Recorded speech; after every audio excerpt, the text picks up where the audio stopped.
Hello, sailors. Welcome to the American Sailor Podcast, the official podcast of U.S. Sailing. I'm John Pierce, joined by Lexi Pline. Hello. And Whitney Kent. Hey, everybody. Whitney is in Chicago right now. Lexi and I are here in Bristol, Rhode Island at the U.S. Sailing headquarters. And we're excited for episode 2 of the American Sailor Podcast.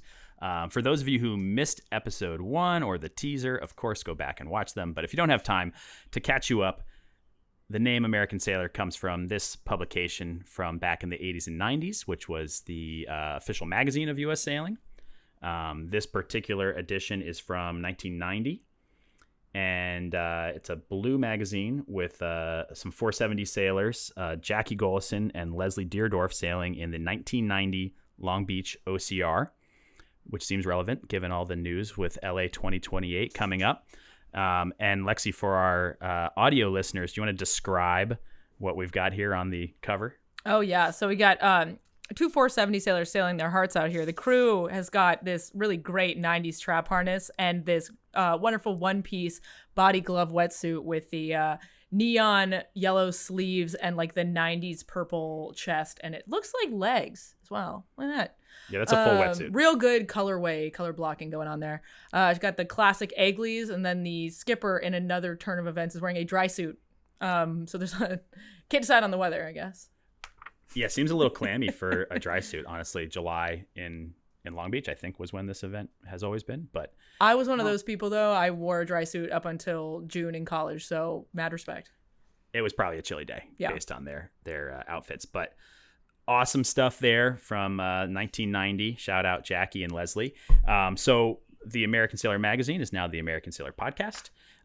This particular episode is going to be sort of a notice board episode focused on the news. There's a lot going on because it's the end of June, beginning of July. So we got a lot to talk about. But first, before we get into the news, I just want to highlight that a special treat for you all coming up. Later this week, we're going to drop a audio episode with Dave Perry that was recorded earlier this year.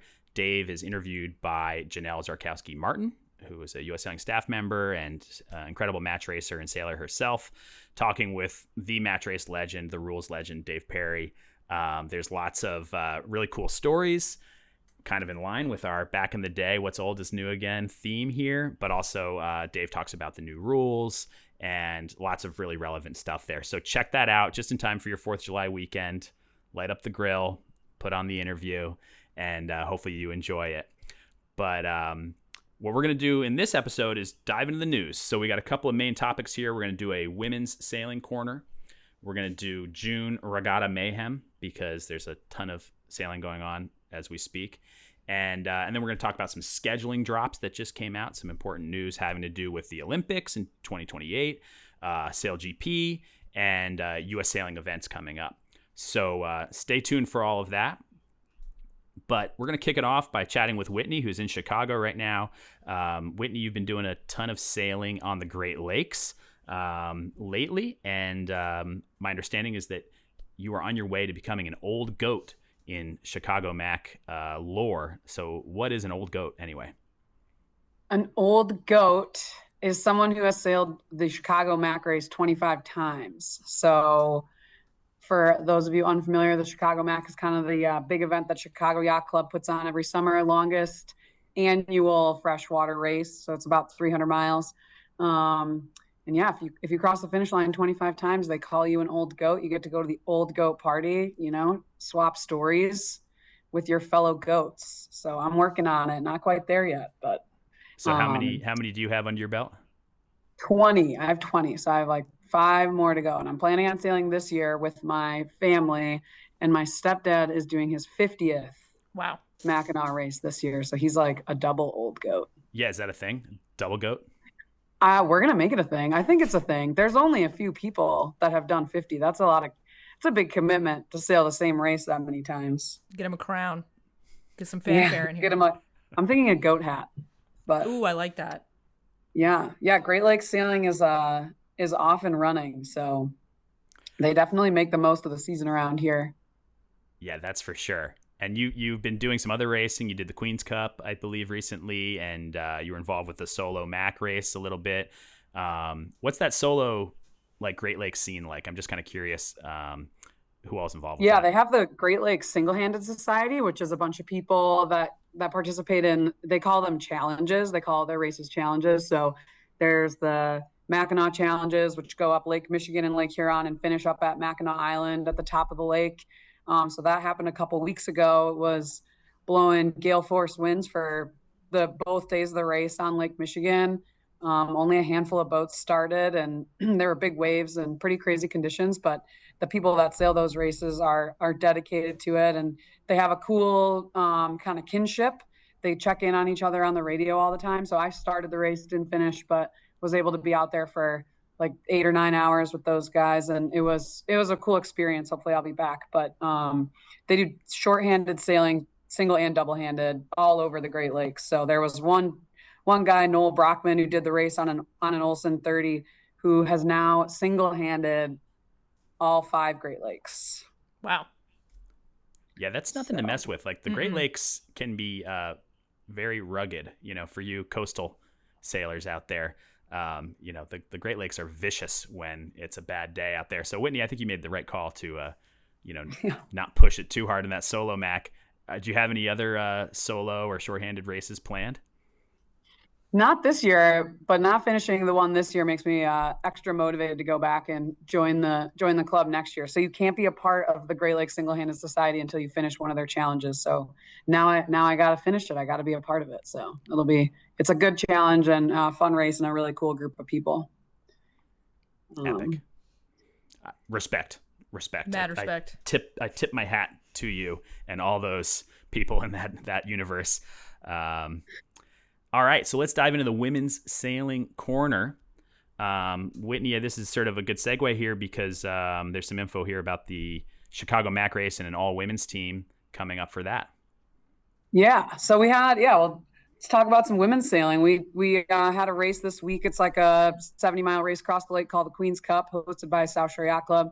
There were 8 women skippers out of like a little over 100 in that race, and 3 of them podiumed in their section, which is cool. Nice. And there were 2 all-women's teams, one of which is on the Santa Cruz 52 Madcap. They're practicing to be an all-women's crew for the Mackinac. So they'll be the 5th. There's been over 100 Mackinac races, and only 4 previous teams have done it all women. So I'm excited for that. There's some cool women sailing that boat, skippered by Marion Hoskins. So they got second in their section last weekend. And then another kind of cool offshore women's sailing highlight, there was the first ever all women's team finished the Annapolis to Newport race. So that is very, very cool. That race took almost 5 days. They sailed on a J42, skippered by Marilyn Bosser. They had some really cool crew members, some great stories. Their attitudes were incredible. They talked a lot about what goes into an offshore race, as far as getting ready for it and then actually competing. So very, very cool story there, and hats off to those women for kind of achieving that milestone. Well, and this year's race was particularly brutal from what I heard. So hats off to everyone who made it all the way through. I've done that race, but it was like very much champagne sailing. I would not want to do that in less than champagne conditions. Yeah, was it stormy or what was the deal? I think there was just not a lot of wind. Not much wind, lots of fog. I think there was some rain maybe. There were dolphins. I saw lots of videos of dolphins. Our coworker Janelle sailed that race on a J160, and so she was sending some updates, and it was a slow one, but that doesn't make it any less challenging. Probably makes it more challenging. It makes it more challenging. Definitely. Yeah. Run out of snacks. Very cool. So that's an awesome thing. And hopefully we see those women out there again. I think we've run into them, a handful of the crew members on that boat at, sailing centers across the East Coast before. So congratulations to them. All right, up next we have the Mixed Plus, the first ever, I think, right? Mixed Plus J70 Worlds. Yeah, first ever. They've had the division at other J70 championships. It's the first time they've hosted a dedicated Mixed Plus World Championship. Yeah, and the Mixed Plus means that a crew that consists of 4 or more people and contains no more than 2 males over 18 years of age. So it's basically the class's way to encourage both women's sailing and youth sailing, which is very cool. Spanish team won. Lexi, you want to take a stab at all of those names? Juan Cardona Mendez was the skipper, and we'll just leave it at that. I don't need to butcher anyone else's name. Beautiful Sorry to names. my in-laws. Yeah, and it was a stacked fleet. I mean, these were some good teams there.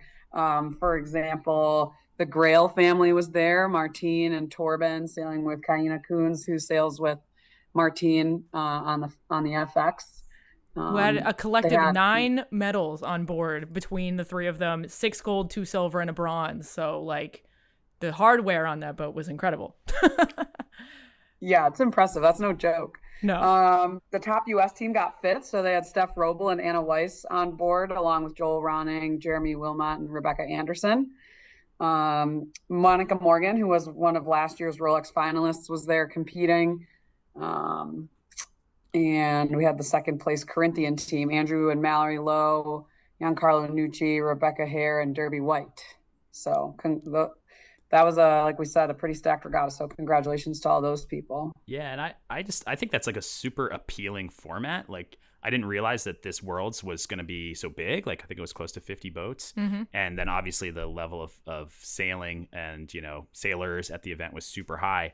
But it just looks kind of fun, kind of right. It's cool that you can mix and match your team, depending on body weights and sizes, and have youth sailors on there. And you're sort of incentivized to get a little bit more, I don't want to say creative, but like just a little bit more open to mixing up your crew compared to, the usual kind of stale pale male vibe of this kind of high level professional sailing.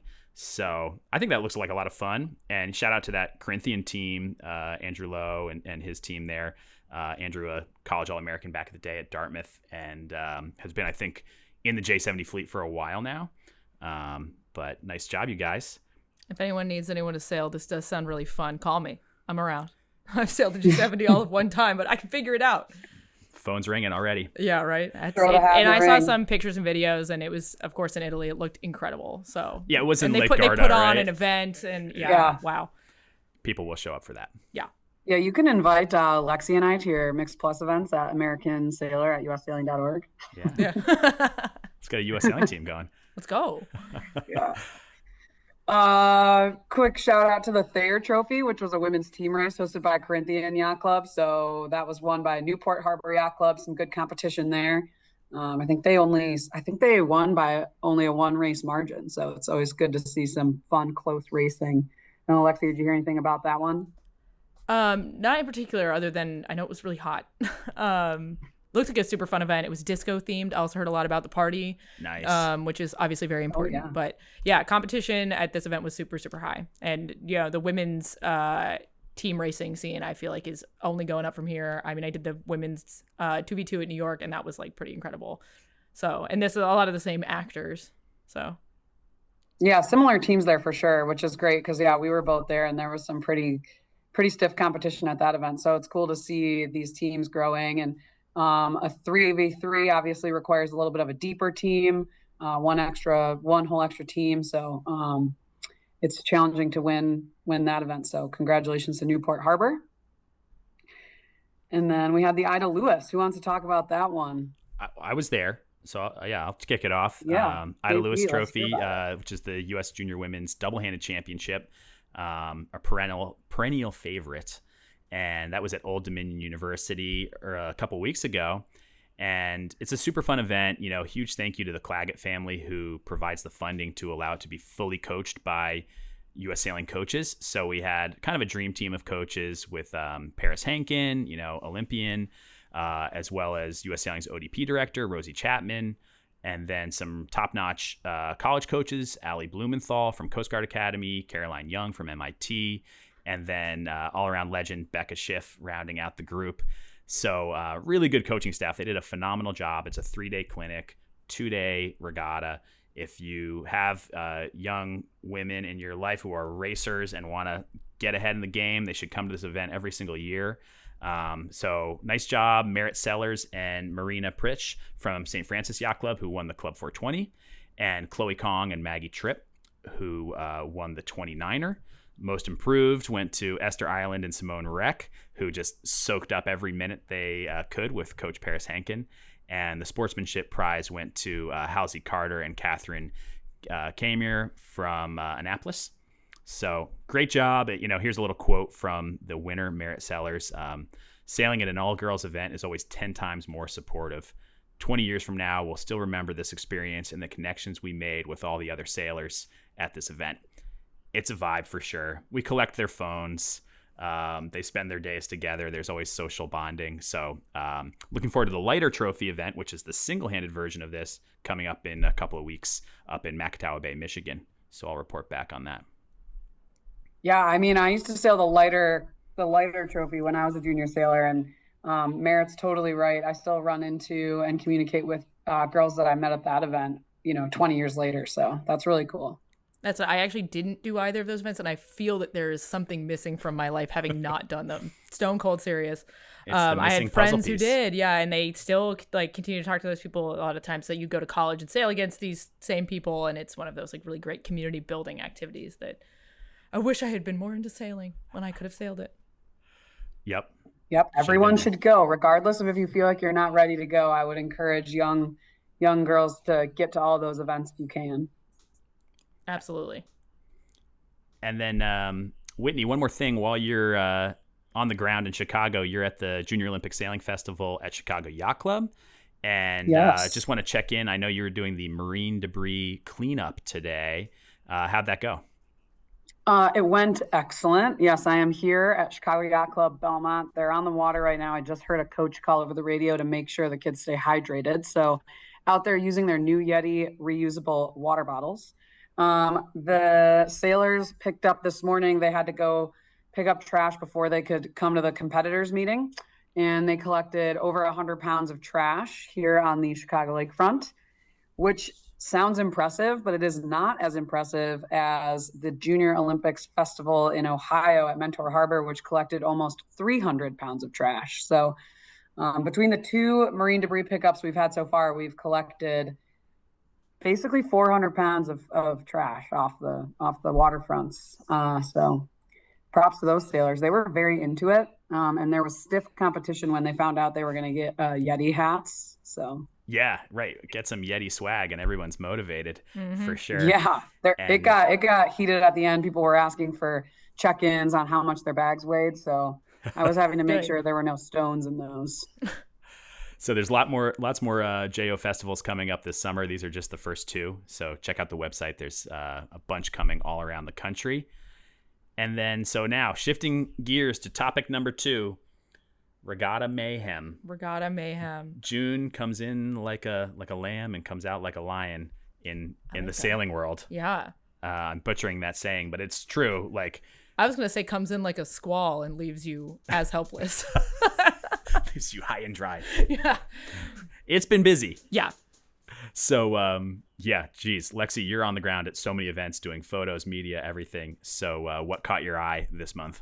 Yeah, so June 20th through 22nd, U.S. Sailing had 3 championships. We had single-handed champs, the U.S. Wingfoil Championship, and the Ida Lewis was happening at the same time. Yeah. I was on the ground at the single-handed champs at Tabor Academy in Marion, Massachusetts.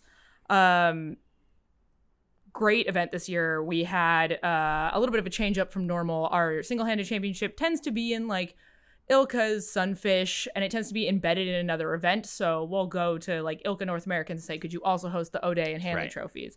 This year we had it in the WASP class. First time it's been in a foiling class, and it was a standalone event hosted by Tabor. And that was awesome. It's really great to see a lot more young people engaging with the O'Day and Hanley trophies. And something like the WASP really brings them into that and gets them excited about it. The top 3 were Gavin Ball, Ethan Thompson, and Thomas Sitzman, all really great WASP sailors. They really put up with a lot this weekend. Friday was super, super windy. We didn't end up going out till 4:30 because it was squall warning all day. Did 2 extremely windy races, and it was sort of a hold on for dear life. Saturday, champagne conditions the whole day. And then Sunday was a little lighter, but definitely still able. We went out there and got 2 races and everyone was foiling. So great to see it. This was helped in part by the U21 North American race team that's organized by K, Sail, WASP North America, and We Can Foil. They hosted some camps before and after in preparation for the Worlds in Kingston. So they were able to bring boats down. They also got that group of people who competed in the single-handed champs were also there practicing throughout the time. So it was like buy-in from everybody, which was really great to see.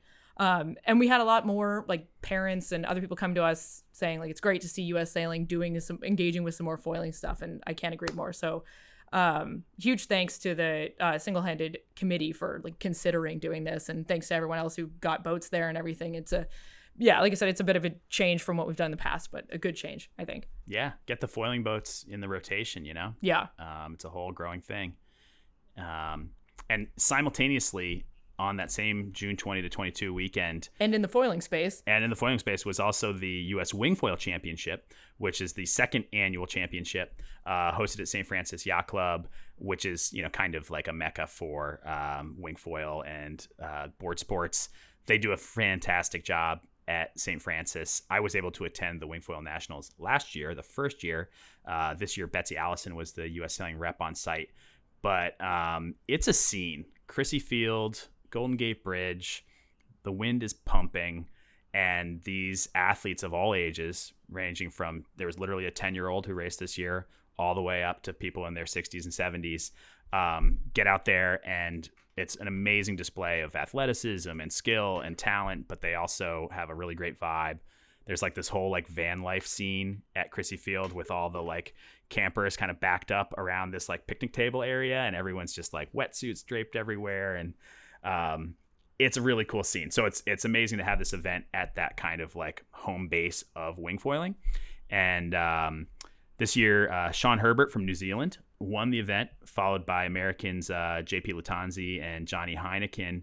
And then in the women's fleet, Erica Heineken, local Erica Heineken, won, and Zoe Trudeau was second.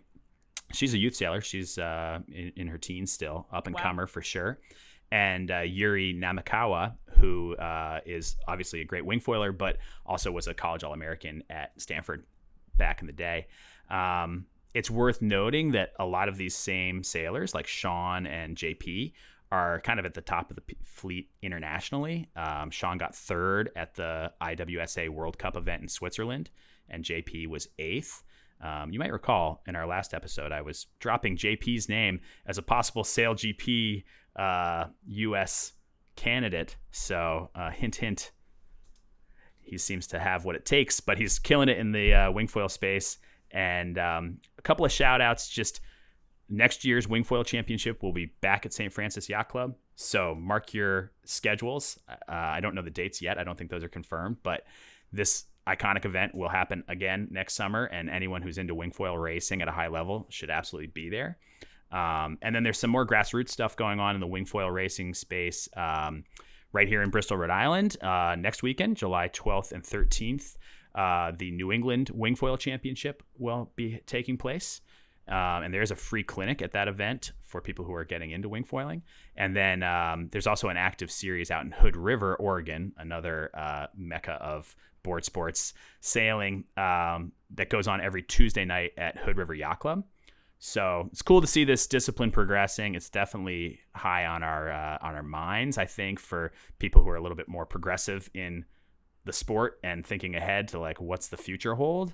I think the wingfoil thing is going to be a long-lasting discipline. So it's been a crazy June. July, I'm sure, will be crazy as well. But also on that same very weekend, we also had the Ida Lewis Trophy. We had a qualifier for the Sears Cup going on, also a qualifier for the Prince of Wales Match Racing Championship. So July 18th, 19th, 20th through the 22nd was gangbusters. Gangbusters.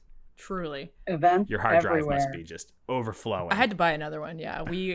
My laptop is like, feels like the surface of the sun editing frantically in Lightroom, but I love it. So. Yep. Great photos. You're getting some great shots. It's very cool. All right. On to our third news piece here. And these are some important ones. We're going to talk scheduling. some interesting announcements from the various leagues and world bodies on what to expect in the coming years. So first up, SailGP announced their 2026 schedule. It includes a stopover in New York City on May 30th to 31st, which seems to be the New York event, seems to be a big one on their calendar. But notably absent were any of the West Coast SailGP events like LA or San Francisco. Pretty surprising to see them not go to San Francisco in particular, because Larry Ellison, Oracle, SailGP, San Francisco, that seemed like a perennial favorite. When I think of those boats, I think of them in San Francisco. Like Right. the picture that comes to my head is San Francisco. So that was interesting to see that on there. I saw some conjecture that San Francisco is just the tourism industry in San Francisco is so built up. They're like, we don't need any more people. We stop with the tourism. So I would guess that's it. Cause the sailing conditions are always so great and the spectating is so good that I can't imagine it was anything from the sailing side of it. Right. So, well, it's a commercial platform, so Yeah. I'm sure it's mostly commercial / logistics. Yeah. I'm amazed that they can move all these boats all around the world and have these events. I shudder to think at the logistics. That is so complicated. Me too. Y'all handle that. Yeah, they do enjoy the Bermuda stop. So I'm not surprised to see Bermuda back on there. It looks what looks better in photos than Bermuda as a backdrop. We should take this podcast live in Bermuda. Thoughts? Yeah, we might, or San Tropez. They're going to San Tropez. I wouldn't be opposed to that either. Oh, And there's a Halifax stop. So it will go Bermuda, New York, Halifax. Yeah. And the Canadian SailGP team is really legit and doing really well. yeah. Skippered by Giles Scott, who is from England. Just saying. So next up in this scheduling news brief from U.S. Sailing side of things, the National Sailing Program Symposium, NSPS, which all you U.S. Sailing insiders know all about, is a great event, and it has been scheduled for January 2027 in Fort Myers, Florida, so about a year and a half from now. But in the meantime, U.S. Sailing is going to have sort of a regional roadshow, do regional symposiums around the country, kind of bring the action a little closer to you where you live, and hopefully get more clubs and sailors involved a little more at a grassroots or regional level. I'm excited for those. Yeah, I think it's great for us to be coming to you guys and not having one big central event. There's always something to be learned from coming to the place where everyone is and seeing everyone's yacht club, seeing everyone's sailing community firsthand, and getting airtime from all of us at U.S. Sailing to all of you wherever you are. So, and vice versa. Yes. The input from the regional meetings back to U.S. Sailing is super valuable. So I hope people will prioritize that and try to be there.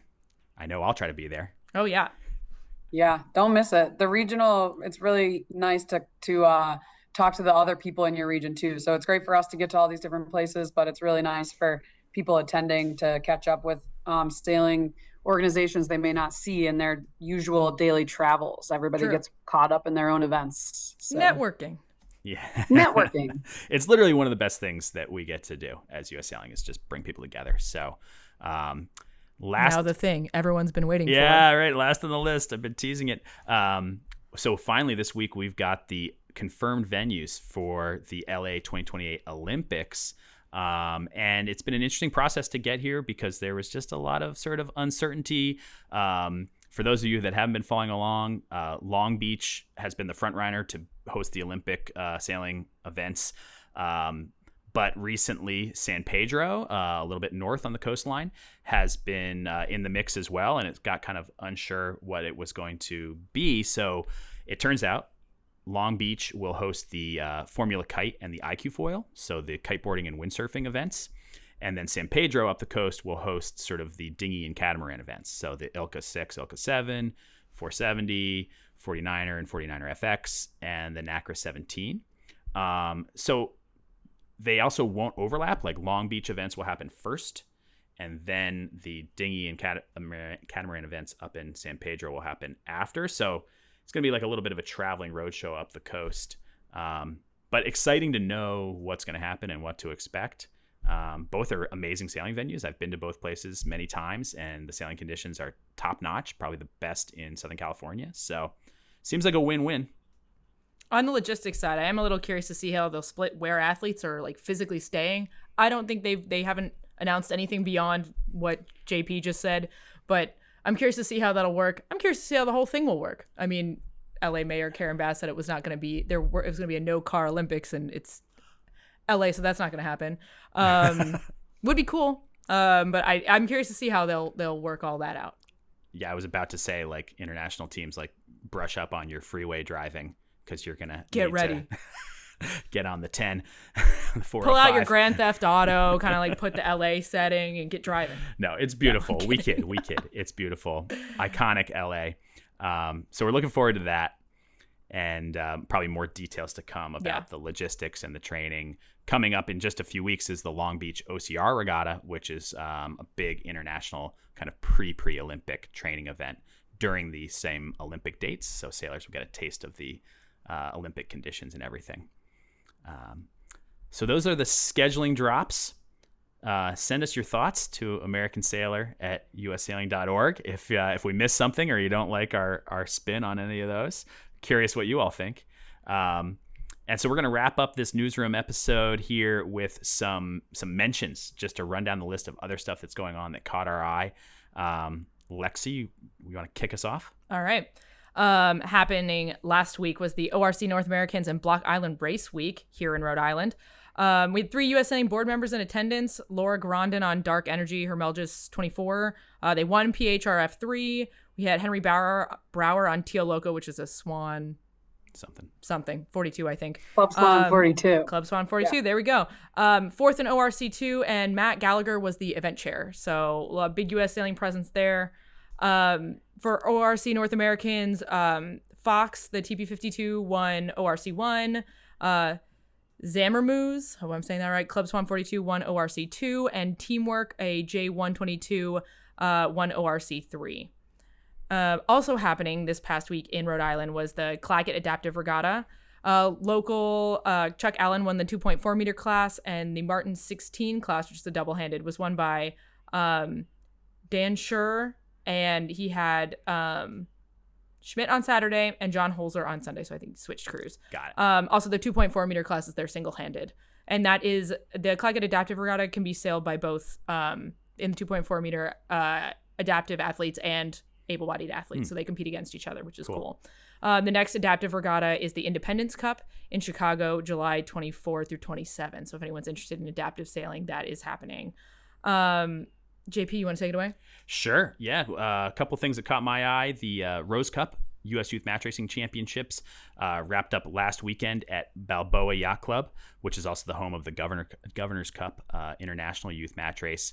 Nice job, Balboa Yacht Club, doing a great live stream that's on YouTube and Facebook. So check that out if you didn't already. And congrats to the winners, Dylan C. with Kaya Hancock, Anton Schmid, and Michael Sentovich. And then the runners-up, Sienna Nichols and Maddie Nichols with Kai Brennan and Eddie Kleem. So the runners-up there are from Balboa Yacht Club. The winning team was from Newport Harbor Yacht Club, so a little Newport area rivalry, I'm sure. And we love to see a women driver in the finals. Love to see that. Go Sienna. Yeah, nice job, Sienna. Also going on recently, we've had a bunch of U.S. Youth National Team training camps in the ILCA, the 420, the 29er. 37 athletes have been training in this month with 8 different coaches, 11 training days. So just thank you to Sail Newport, Cabrillo Beach Yacht Club, and San Diego Yacht Club for hosting those training events. And a lot of those sailors are then heading off to various world championships this month. So good luck to all the U.S. sailors sailing in the 420 Worlds in Turkey, which starts this week. NACRA 15 Worlds in France next week. IQ Foil Worlds in France at the end of July. And then the 29er Worlds in Portugal in early August, as well as the ILCA 4 and ILCA 6 Worlds, which are happening in Cabrillo Beach, California, aka San Pedro, where the Olympics will be held in those classes. So a lot going on there in the high-level youth racing scene. And lastly, Opti Worlds. It's happening right now, racing through July 6th. So good luck to Pablo Munez Montes, Briggs Kosman, Miles Gordon, Mason Rochelle, and Alexander Montague. And Transpac starts this week. Good luck to U.S. Sailing Zone Charlie Enright, CEO, who's sailing on the gunboat Convexity. as well as Blaine Pedlow, who's on the TP52 Vatisse. Good luck, guys. Come back soon. Have fun in Hawaii. We miss you already. Yeah, they're having fun they're thinking about Hawaii. They got their lays. And then Whitney, what's on your mind? Well, I always love a reason to bring up Wisconsin. And so let's hit on the A-Scow National Championship that just was hosted in Madison, Wisconsin by Hoofer Sailing. If you don't know what an A-Scow is, you should definitely look it up. It's about 40 feet long, scow style boat. You stack the rail, you sail it at like 20 degrees of heel. They can tip over. They go 25 knots. They're a pretty incredible boat. That event was won by Thomas Freitag's team on a boat called Madcap. And my big highlight from that event, I wasn't there, but I talked to some people who were, and on Saturday it was blowing like 20 to 40 knots. And these guys are trimming spinnakers without winches coming out of tiny blocks. So they are very strong. And There's I think no we're winches? having a lot of fun. I didn't No realize winches. that. Oof. They're dinghies. They're basically giant dinghies. Like they tip over. 40 knots is a lot. It's a little Godspeed. bit too much, I would argue, but it sounds like fun was had. Too much of a good thing. Yeah. Yeah. So congratulations to everyone who finished races on Saturday. Yeah. And everyone who decided not to, that's okay too. All right. So next up, away from the Midwest, we had the Marion Bermuda race just wrapped up. Just wanted to shout out this event for having some cool awards they give out to youth crews, combined yacht club scores, like the lowest combined score among boats from the same club, which this year was the Naval Academy, which is cool. The combined highest age for a crew, celestially navigated boats. So very cool to kind of highlight not only people that placed well, but unique situations. And that's kind of why we all do it. So I loved to see that. And then we'll just bounce out west. Long Beach Race Week just wrapped up around the same time as Block Island Race Week. Out in California, there were over 100 boats that sailed. It was the More 24 Nationals. The first place boat was called Safety Third, which is not necessarily a name endorsed by U.S. Sailing, skippered by Kurt Lahr. Yeah, but I did appreciate it. So congrats to those guys. And then another solid performance from a J122. The perf boat of the week was called Cheeky. So that looks like a great event. They had a ton of boats, like a few one design classes, J111s, Beneteau 36.7s, and then a bunch of Malgus 15s, and then a handful of perf classes too. So kind of getting everybody involved. Nice. Place to be. All right. And to wrap it all up, the Charles River Open Team Race happened at MIT this weekend. I was deep on the internet searching for results and went through a couple things on MIT, was able to find the results, but not the names of any of the sailors. So all I have are team names.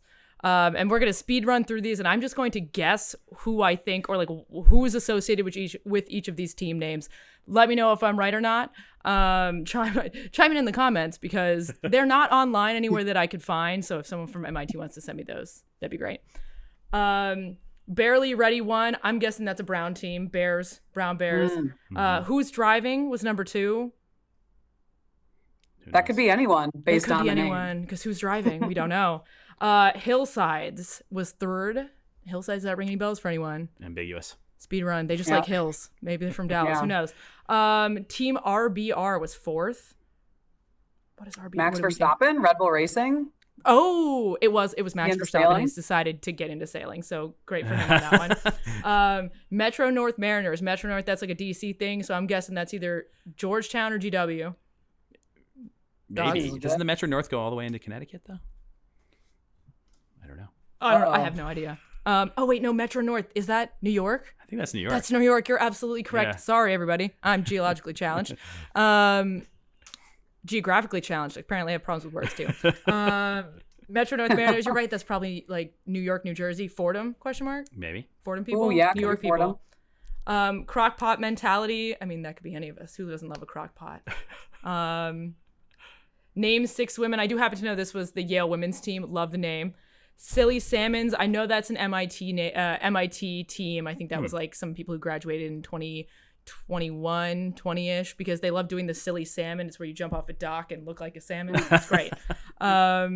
Foggy Tackers. I'm feeling like this is a Foggy Bottom reference. Yeah. So that one feels like go. it might be. Definitely This one's GW. actually in DC, so that GW, feels like a DC. GW Yep, Georgetown. thing. Jib jerkers. I'm guessing this is a team of people who were crews. I think it's a full team of crews. I don't know who you are, but it's feeling like a front of the boat situation. Sun's out, buds out. That's my buds, raw buds. I know it's the BU team. Naturally Light, obviously like a fan of. We've got some Natty Light super fans. Is there anyone who's known for drinking Natty Light? Too many to list. Everyone. I was gonna say I think that list is too long to read off right now. Yeah. Senile Beavers, I'm guessing that's the older MIT alumni. Yeah. Live, Laugh, Lark, it's got to be Tufts. Gotta be Tufts. Yeah. The Ram Van, got to be URI. Or it could be Fordham. They're Rams too, true. right? They're also Rams. Or probably URI. Yeah, I'm going to guess URI. I have a 50-50 chance on that one. The Olinators, that's definitely someone's name. I got nothing on that one. Yeah, I think I'm going to guess this is some kind of family and or siblings. There's siblings involved here. That's my guess. Little Onions, someone just a really big Onion fan. I don't know. Were they from Bermuda? Onion Patch? Onion? Unclear. Nothing. Puff Puff Pass. I see you guys. Yeah. Pete's Meats and Gillian. I think my skipper from college was on that team. Pete's Meats. Does Pete's Meats ring any bells to anyone? It doesn't. I'd buy it though. Yeah. What's a product? It is about lunchtime. And Husky Beavers, is that like the heavyweight MIT team? They didn't win a race. They did not win a race. R.I.P. to the Husky Beavers. I hope you guys had fun though. It's a good regatta. So, Charles River team race.